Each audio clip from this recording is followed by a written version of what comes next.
Bwana asifiwe. Praise God. God is great and all the time. Patia neighbor wako high five. Umwambie karibu sana ya mwisho. Karibu sana ya mwisho. Ukiona mwenye akuambii hivyo umchunge sana. Hiyo mikono yake iko kwa mfuko yako. Bwana asifiwe. Kwa majina yangu ni Peter Kamau Wainaina. Nimebarikiwa. Kristo amekuwa Mungu maishani mwangu. Sijamuona akiniwacha mahali hata kidogo. Bwana asifiwe. Na ninamkiri kwa ushujaa kwa sababu alinijua wakati mimi nilikuwa sijijui. Bwana asifiwe. Na siku ya leo ningependa kusoma katika kitabu cha Genesis 24. Taanzia hapo moja.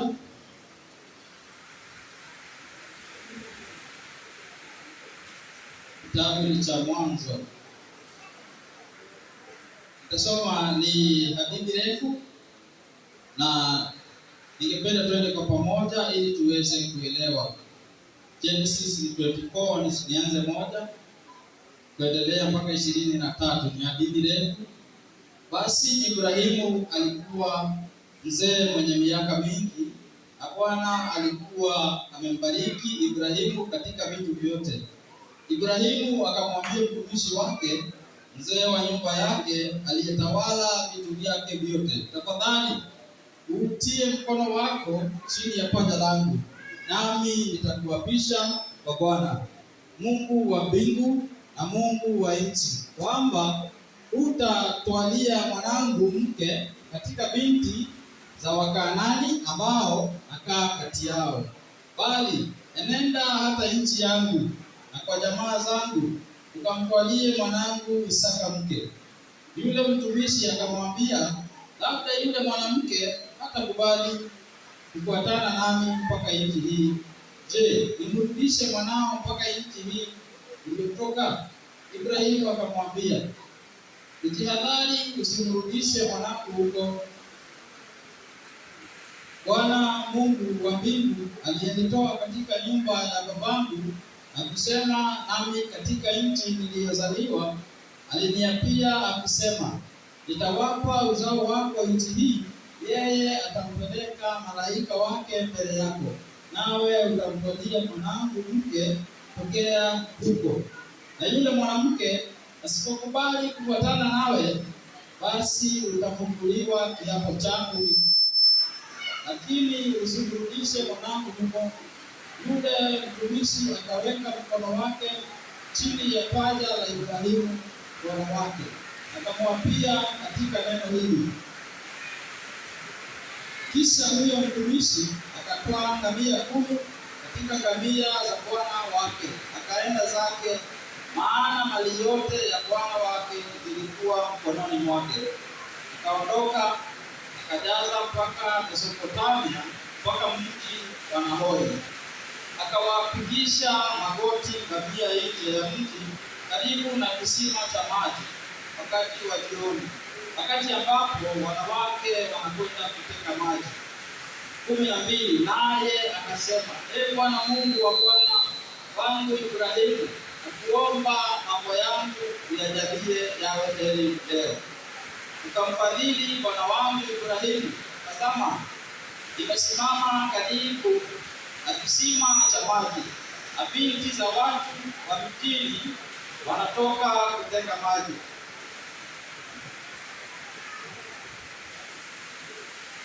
Nitakayemwambia kuwa mtumishi wako na kuomba ninywe, naye akasema, unywe nami nitawanywesha na ngamia zako pia, basi huyu na awe ndiye aliyechaguliwa mtumishi wako Isaka. Na kwa hayo nitajua ya kuwa nimemfadhili bwana wangu. Ikawa kabla hajaisha kunena, tazama, Rebeka anatokea binti Betueli mwana wa Milka mkewe Nahori ndugu ya Ibrahimu, naye ana mkungu begani. Naye yule msichana alikuwa mzuri sana uso wake, bikira, wala mwanamume hajamjua bado, akashuka kisimani, akajaza mtungi wake, akapanda. Ndipo yule mtumishi akapiga mbio kwenda kumlaki, akasema, tafadhali unipe maji kidogo katika mtungi wako ninywe. Naye akasema, unywe bwana wangu. Akafanya haraka, akatua mtungi wake mkononi mwake, akamnywesha. Hata alipokwisha kumnywesha, akasema, ngamia zako nitawatekea hata watakapokwisha kunywa. Bwana asifiwe. Bwana asifiwe. Kwani kuna baridi sana. Naongea kuhusu Ibrahimu. Ilifika mahali Ibrahimu ikawa amezeeka. Praise God. Na kuzeeka kama mtu aliyebarikiwa ni mtu ambaye alikuwa anaona mbali, sio tu kubarikiwa kwa mali, bali kubarikiwa hata kuona mbali kifamilia, kimawazo, na imani yake ikawa iko juu sana. Bwana asifiwe. Tunamjua kama baba wa imani, si kweli? Akiwa baba wa imani, ilikuwa ni majaribu mengi ambayo alipitia ya kupima imani yake. Bwana asifiwe. Na siku ya leo tukasoma hadithi ya Isaka alivyotafutiwa bibi. Na ikawa Ibrahimu alikuwa anamtuma mtumishi wake mmoja, akamwambia kwamba nataka nikutume, itakapofika huo wakati utamjua aje, utamtafuta vipi? Bwana asifiwe. Na hivi ndivyo Mwenyezi Mungu anatupima pia sisi. Bwana asifiwe. Unajua Genesis 1, Genesis 2 ni kama ndio imebeba Biblia nyingine yote. Bwana asifiwe. Maneno yaliyo katika Genesis 1, Genesis 2, kwingine ni kurudia ili kurudisha watu katika shamba la Edeni. Bwana asifiwe. Jambo lingine, ukiangalia amri za Mwenyezi Mungu mingi zimefinywa. Bwana asifiwe. Kulingana na mimi, utafakari wangu, nimeona kwamba amri za Mwenyezi Mungu zimekusanywa zote na zikabebwa na amri moja. Bwana asifiwe, ambayo ni upendo. Bwana asifiwe. Upendo ni kama ndio unatawala huyu mzee, kwa sababu alipenda mwanawe sana kiasi kwamba hangependa ajichagulie bibi. Bwana asifiwe, ambaye angekuja kuruini ama kupoteza ama kuharibu mambo ambayo wametengeneza kwa miaka mingi, mambo ambayo yeye amepitia kwa uchungu mingi. Huyu mtoto amempata kwa uchungu mwingi na kwa kungoja sana. Bwana asifiwe. Alifanya hili jambo kwa uchungu na kwa undani sana, kwa sababu aliona sitafikisha hiyo wakati nione mwanangu akipata bibi. Sasa akaona kwamba mtumishi wake ataweza kuwa amejaliwa kufikisha huo wakati. Bwana asifiwe. Na vivyo hivyo ndivyo tuko hapa, tunawafunza watoto wetu, kwa sababu kesho hautakuwa yeye atakuwa. Bwana asifiwe. Kwa hivyo tunapotafuta imani ya Mwenyezi Mungu, tunapozitafuta baraka, tunawafunza kusifu, kuomba, kwa sababu kesho ni yeye atakayeiombea familia, ni yeye atakayesimama na kanisa la Mwenyezi Mungu. Bwana asifiwe. Tulisema Europe kanisa zinafungwa kwa sababu hakuna watu wa kumiliki. Hakuna, zinafanywa malls, zinafanywa museums, kwa sababu wale walikuwa wadogo hawakufunzwa kumiliki zile kazi. Bwana asifiwe. Yule mtumishi hakupinga hata kitu. Aliambiwa aweke mkono kwenye paja la Ibrahimu ili aweze kupokea zile baraka na yeye aweze kufikishia Isaka. Bwana asifiwe. Kwa hivyo tunaona hii transaction ya baraka kupitia kwa Ibrahimu zikienda kwa huyu mtumishi na kisha amfikishie Isaka ili kukubali kutumika. Hapa anatufunza kukubali kutumika. Bwana asifiwe. Ibrahimu na yeye anatufunza kwamba kuamini, anaamini kwamba huyo mwanamke mzuri atapatikana. na kuzidisha, anaamini mpaka atapatikana bibi, kwa sababu anamwambia utamjua utakapofika kwa kisima fulani, na huyu mwanamke atakuja atawanywesha wewe na watumishi wako, na kisha atanywesha hata ngamia. Kwa hivyo sisi kama watu wa kanisa tuko vipi? Bwana asifiwe. Nataka kuongea na mtu siku ya leo. Luka 17 mstari wake wa 10 unasema, mnapofanya msifanye tu kama watumwa wasio na faida, fanya yaliyopaswa kufanya. Bwana asifiwe. Unapotumika usifanye tu kama mtumwa. Praise God.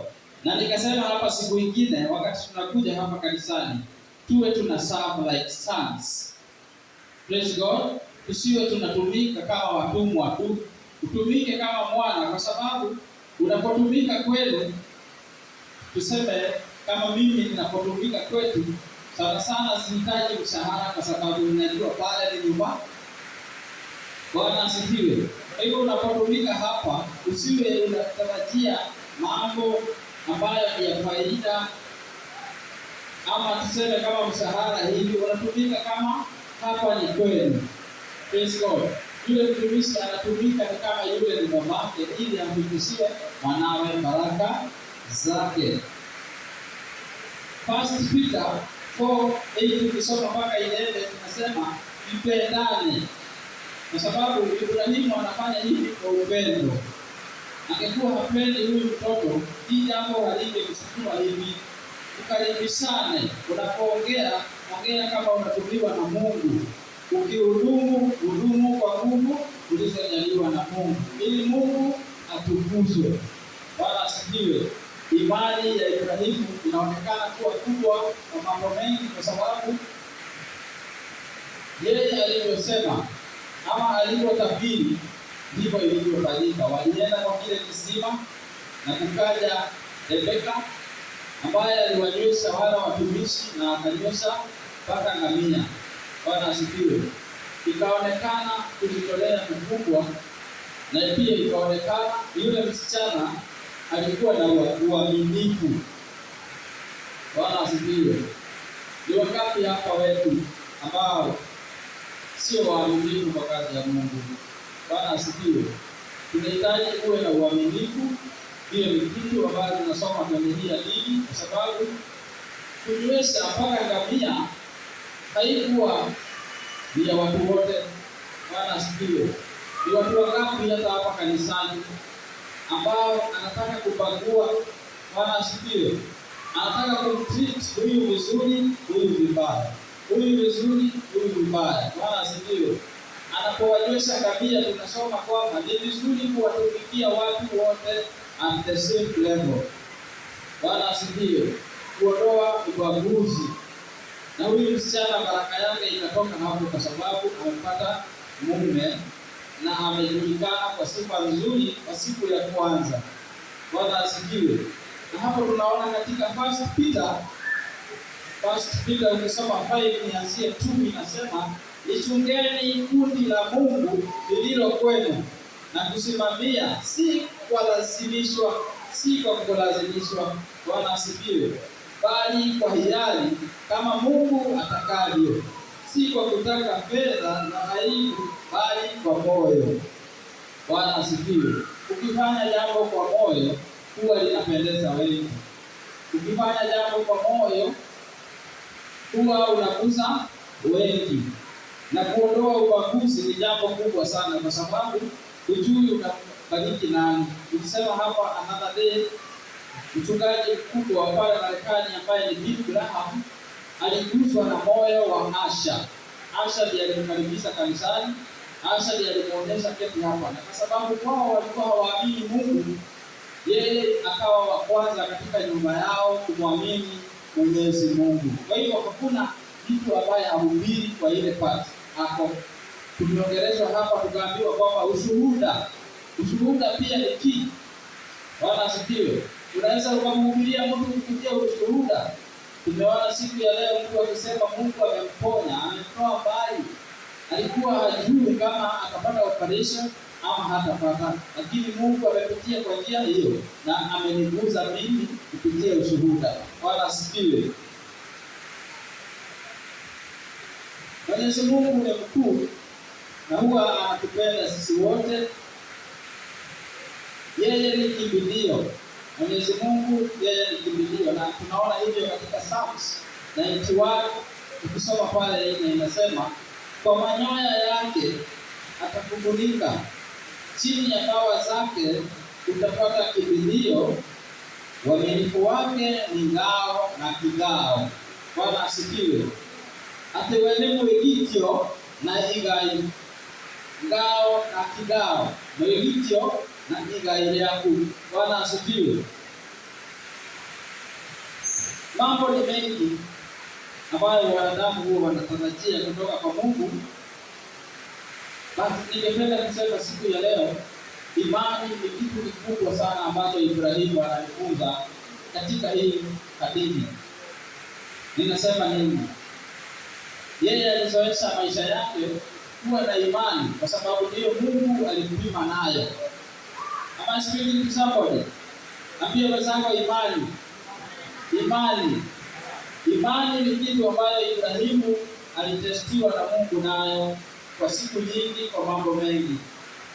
Na imani yako ndio tunasema, remember what you see or read shapes what you believe, and what you believe shapes how you live. Ati kwamba unavyoimba, tuseme hata pale nyumbani wakati unaimba, huwa ina shape kitu ambacho unaamini. Vile unakaa ina shape vile unaamini na zinaambatana. Bwana asifiwe. Nayo ile unaamini huwa ina shape maisha yako vile unakaa. Bwana asifiwe. Praise God. Watu wengi huwa wanafeed mwili. Bwana asifiwe. Unapata mtu anaenda kanisa ambapo kuna vichekesho, wengine wanaenda kanisa ambazo zina mambo makubwa, lakini anaenda kufeed mwili, anaenda kuuridhisha mwili, haendi kufeed roho iliyo ndani yako. Na ndio maana unaona kuna mtu hata hawezi akakuhubiria, kuna mtu hata hawezi toa hiyo ushuhuda tunaambiwa. Bwana asifiwe. Kwa sababu growth ambayo hutoka kwa moyo wako hauna. Ama speaking to somebody. Kwa hivyo vile unaishi na vile unaamini zina shape vile utaendelea kuishi. Bwana asifiwe. Kile kitu ambacho unasoma kina shape vile utaweza kuishi. Na ni vizuri kufanya an extra, kuongeza an extra, kwa sababu imani haikuji hivi. Maandiko yanatuambia imani ni kuamini mambo ambayo hayako ni kama yako. Bwana asifiwe. Na unaaminia Mungu na unaweza kuyaona matendo yake. Bwana asifiwe. Kuna hawa watu ambao tunaita intercessors. Intercessors ni watu ambao huomba kwa niaba. Bwana asifiwe. Mtu ambaye anajitoa kuomba kwa niaba ya mwingine. Tunaona Ibrahimu kwamba ana sacrifice mpaka kumtuma mtumishi wake kwa niaba yake. Ama speaking to somebody, uwe intercessor wa mwenzako, uwe intercessor kwa sababu ya kazi ya Mungu iweze kusimama. Praise God. Na tutaweza kubarikiwa kwa hii safari ya Mwenyezi Mungu. Na tunaona kwamba Ibrahimu alikuwa na mentorship ama mentality yake ilikuwa ni ya ushindi. Bwana asifiwe. Na mzungu mmoja akasema, a loser's mentality cannot make a winner's decision. Ati kwamba mtu ambaye ana nia ya upotovu hawezi akatoa uamuzi ambao ni wa ushindi. Bwana asifiwe. Kwa hivyo lazima utarajie makubwa, lazima utarajie ushindi. Na hapa Ibrahimu ndiye anaona mimi nimekuwa ushindi kupitia imani. Kwa hivyo lazima mwanangu awe ushindi kupitia mimi. Praise God. Kwa hivyo we share our wisdom We share our faith. Bwana asifiwe. Testimony ni kitu ambacho Ibrahimu alikuwa nacho. Amejua Mungu nilimwamini akatenda. Hiyo ni nguvu ya ushuhuda. Na hiyo ndio nguvu ambayo believers hawana. Tofauti yako wewe uliyookoka na asiyeokoka ni ushuhuda. Praise the name of the living God. Bwana asifiwe. Tofauti yako na asiyeokoka inafaa kuwa ni ushuhuda, kwa sababu umeona Mwenyezi Mungu akitenda. Ibrahimu hakusema tu, bali alihakikisha ametuma mtu. Alihakikisha amefanya jambo ili maono yake yasipotelee chini. Bwana asifiwe. Ni wakati wanasikiza tu hapa na wanaenda, na hiyo inapotelea. Bwana asifiwe. Na ndio maana huo unaniona na kitabu pale. Nakuaga busy sana na kitabu wakati kuna mahubiri inaendelea. Kwa sababu unajua mambo ni mengi katika hii dunia na ninaweza kusahau. Kuna mtu hata ukihubiriwa vizuri sana hapa, umsimamishe pale kwa mlango umuulize umehubiriwa nini, hata kuambia. Wales kama tunajifanya mabingwa wa kustore neno kwa kichwa. Bwana asifiwe. Mzungu anasema if it's not on papers, it's vapor. Bwana asifiwe. Kama haiko kwa karatasi, hiyo imepotea. Kwa sababu nitajikumbusha siku nyingine, nitajikumbusha mahali pengine, na nitaweza kushare na wengine. Bwana asifiwe. Kwa hivyo take a duty kuwa unaandika neno la Mungu, kwa sababu kama haiko kwa karatasi, hiyo imepotea. Huwezi kumbuka yote. Hata ukiwa bingwa haji wa kuweka vitu kwa kichwa, au utakumbuka yote. Praise God. Fanya jambo. Go an extra mile. Bwana asifiwe. Hakuamini tu ati kijana wangu atapata mke, alitumana. Na anamwambia huyu mtu, weka mkono kwa paja langu, hili kama wanaapa. Bwana asifiwe. Awaambukize joto. Alafu na yeye hii jambo imekuwa ni ahadi na iweze kutimia. Bwana asifiwe. Tunaambiwa kwamba kazi yetu kama watu wa Mungu ni tofauti tofauti. Kuna manabii, kuna mwalimu, kuna vile nimesema kuna ushers na wengine. Hata kuambia mtoto nyamaza, hiyo ni kazi nzuri sana. Bwana asifiwe.